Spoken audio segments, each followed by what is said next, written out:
शहीद अफरीदी ने ऐसा स्टेटमेंट किया है, भारत भी अपने लोगों को मारता है और फिर बाद में हमारे ऊपर नाम लेता है। कौन है जी इन्हें? शहीद अफरीदी कौन है इन्हें? नाटक है क्या ये? छोड़ो ना, तुम क्या जोकरों का नाम ले रहे मेरे सामने, छोड़ो ना इन लोगों को। पाकिस्तान को फिर से FATF की ग्रे लिस्ट में लाना जरूरी है। फाइनेंशियल एक्शन टास्क फोर्स में उनको ग्रे लिस्ट में लाए। ग्रे लिस्ट में लाए तो उनको ये देखिए, इलीगल पैसों से फाइनेंस करे टेररिज्म ये लोग। ISI हो या ISIS हो, ISIS खुरासान हो, या फिर आपके जो डीप स्टेट है या एस्टेब्लिशमेंट है पाकिस्तान का, वो तो यही चाहते हैं कि इस देश में हमेशा के लिए हिंदू मुसलमानों के झगड़े चलते रहे।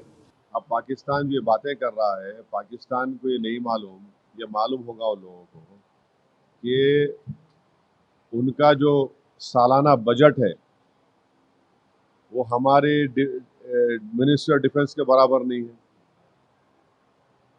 आप क्या बराबरी की बात कर रहे हैं? उनका टाइम जो है आधा घंटा पीछे है, उन आधा घंटा पीछे नहीं है, उन 30 साल पीछे भारत से। आप अंदाजा लगाइए कि 26/11 का वाकया मुंबई में हुआ था। एक एक्यूज है जिसके ऊपर अमेरिका ने भी एक सैंक्शन लगाया, उसका नाम ज़कीउर रहमान लखवी है।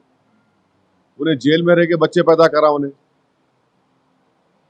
कोई जेल में रह के बच्चे पैदा करता क्या? बोलो आप मेरे को। आप प्रमोट कर रहे दहशत गर्दों को वहां पे रह के हमारे मुल्क के खिलाफ, तो कोई मुल्क क्यों खामोश बैठेगा? और आप तो सरासर नाइंसाफी कर रहे हैं।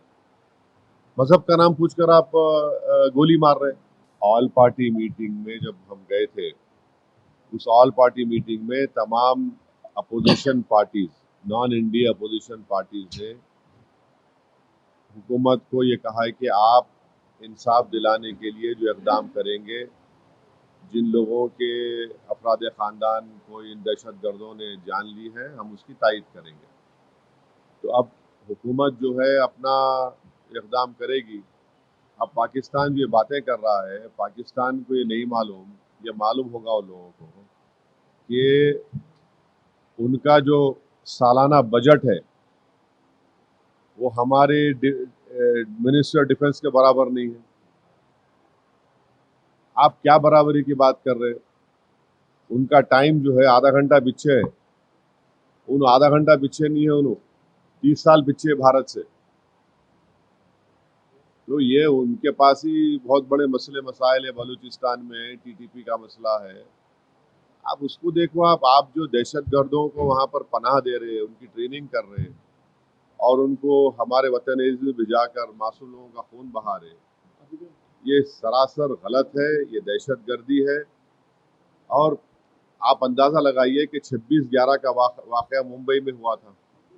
एक एक्यूज है जिसके ऊपर अमेरिका ने भी एक सैंक्शन लगाया, उसका नाम ज़कीउर रहमान लखवी है।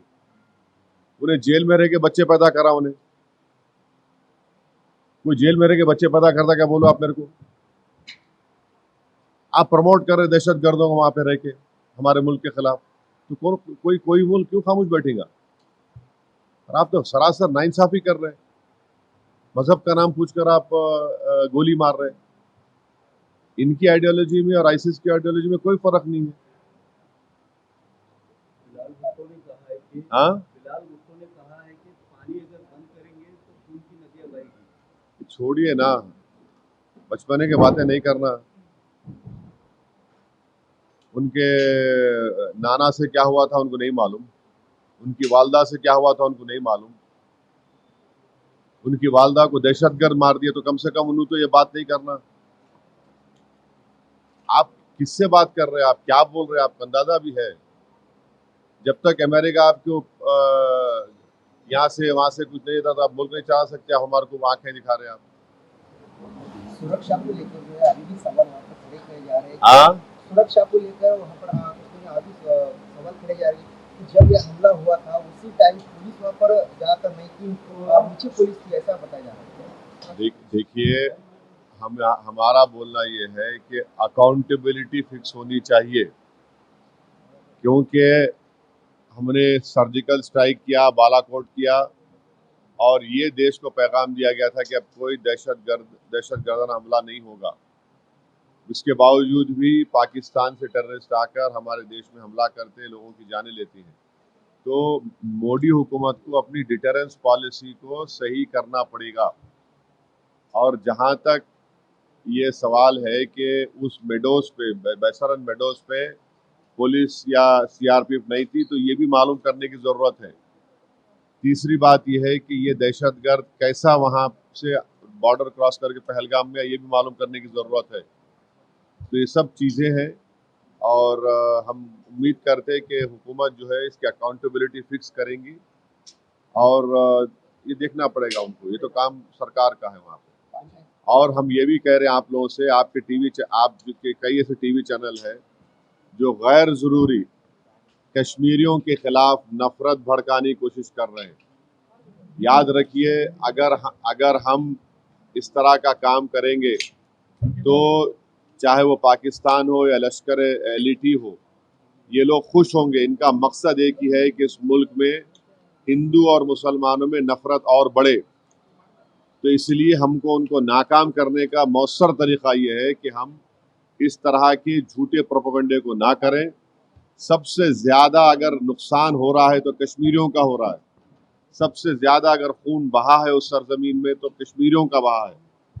तो जैसा कश्मीर हमारे मुल्क का अटूट हिस्सा है, कश्मीरी भी हमारे मुल्क का अटूट हिस्सा है। और आप लोगों को शायद नहीं मालूम होगा कि पिछले जुमे के दिन मीरवाइज श्रीनगर की जामा मस्जिद में 2 मिनट की खामोशी अख्तियार किए उन टेररिस्ट से जो हमला किया था उन लोगों को ताज़ियत पेश करने के लिए। देखिए, वो उन्होंने जो है अभी राजनीति में आए हैं, उनको ये सोचना पड़ेगा कि उनकी अम्मा को किसने मारा। टेररिज्म से तो मारी ना उनकी वालदा, उनको अगर वो समझ में नहीं आ रहा तो क्या समझाएंगे उनको भी। भाई, जिसकी माँ को उसी के होम ग्रोन टेररिस्ट ने मार दिया तो वो समझो ना तुम। आपकी माँ को जब गोली मारा तो टेररिज्म है, और हमारे बेटियों को, माओ को जो मारे टेररिज्म नहीं है क्या वो? तो उनको समझने की जरूरत है वो बात को। तो जहां तक इंडस वाटर ट्रीटी का सवाल है, देखिए, ये वर्ल्ड बैंक ने एग्रीमेंट करा था 1960 में, मगर अब गवर्नमेंट डिसीजन लिया, ठीक है, मगर हम पानी कहाँ रखेंगे? पानी कहाँ रखते भाई? पानी रखने की जगह भी तो ना अपने को। तो हमको वो पानी स्टोरेज की जगह बनाना पड़ेगा, पर पानी तो जाना पड़ेगा।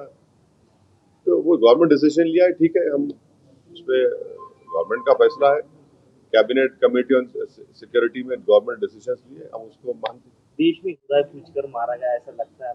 बिल्कुल बिल्कुल। देखिए, वही तो हम कह रहे हैं कि आईएसआई हो या आईसिस हो, आईसिस खुरासान हो, या फिर आपके जो डीप स्टेट है या एस्टेब्लिशमेंट है पाकिस्तान का, वो तो यही चाहते हैं कि इस देश में हमेशा के लिए हिंदू मुसलमानों के झगड़े चलते रहे। तो इसीलिए उन्होंने हरकत की, और उनका वहाँ कश्मीर में जाकर नॉन मुस्लिम को, हमारे हिंदू भाई बहनों को मारने का मकसद एक ही था कि कश्मीर को बताना चाह रहे थे कि यहाँ कोई नॉन मुस्लिम नहीं आ सकता। तो उनका मकसद वही है। तो हम पूरे देशवासियों से अपील कर रहे हैं कि आप ऐसे वक्त पे, अपनी पॉलिटिकल डिफरेंसेस होंगे, मगर आप उन लोगों को कामयाब होने मत दीजिए जो इस देश को कमजोर करना चाहते हैं, इसकी यूनिटी को कमजोर करके। कश्मीर पर जैसा कि नाम लेकर मारा गया कहा जा रहा है, तो उसी तरह से हर मुल्क में हिंदू मुस्लिम किया जा रहा है। बीजेपी के निजाम जो है तो नाम लेकर पूछ कर मार रहे हैं। दादर का वाकया सामने आया। तो ठीक है, वो जो कर रहे हैं गलत कर रहे हैं, वो लोग मुल्क के मुफाद में काम नहीं कर रहे, हम उसका मजम्मत करते, कंडेम करते हैं।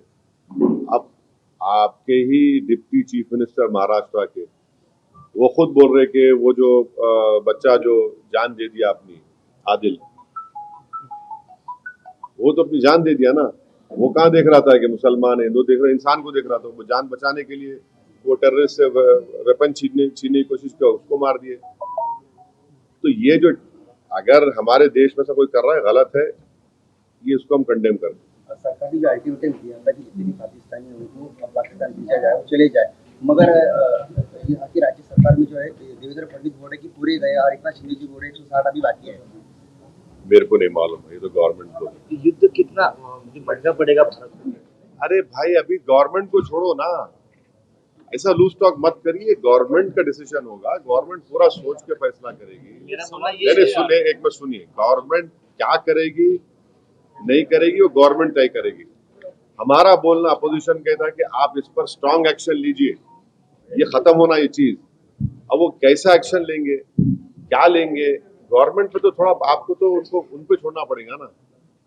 अब ये टीवी चैनल पे एंकर बैठकर ऐसा बोल रहे ऐसा होगा ऐसा, अरे भाई ये मजाक है क्या? ये ऐसा गवर्नमेंट तय करेगी, तो क्या डिसीजन होगा वो तय करेंगे। मगर हम मेरा डिमांड ये है कि पाकिस्तान को फिर से FATF की ग्रे लिस्ट में लाना जरूरी है। फाइनेंशियल एक्शन टास्क फोर्स में उनको ग्रे लिस्ट में लाए, ग्रे लिस्ट में लाए तो उनको ये देखिए, इलीगल पैसों से फाइनेंस करे टेररिज्म ये लोग,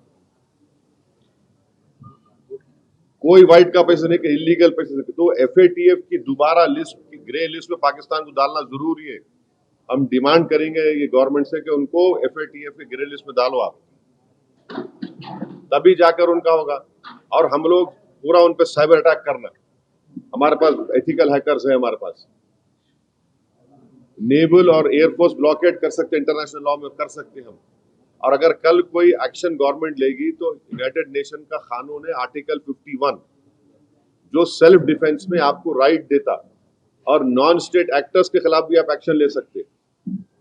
तो ये सब चीजें हैं। और भारत के संविधान में आर्टिकल 355 है, 355 के तहत कोई स्टेट में अगर एक्सटर्नल एग्रेशन होता तो सरकार की जिम्मेदारी उसको रोकने की। शहीद अफरीदी ने ऐसा स्टेटमेंट किया है, भारत खुद ही अपने लोगों को मारता है और फिर बाद में हमारे ऊपर नाम लेता कौन है जी ने? शहीद अफरीदी कौन है इन्हें? नाटक है क्या ये? छोड़ो ना, तुम क्या जोकरों का नाम ले रहे मेरे सामने, छोड़ो ना इन लोगों को।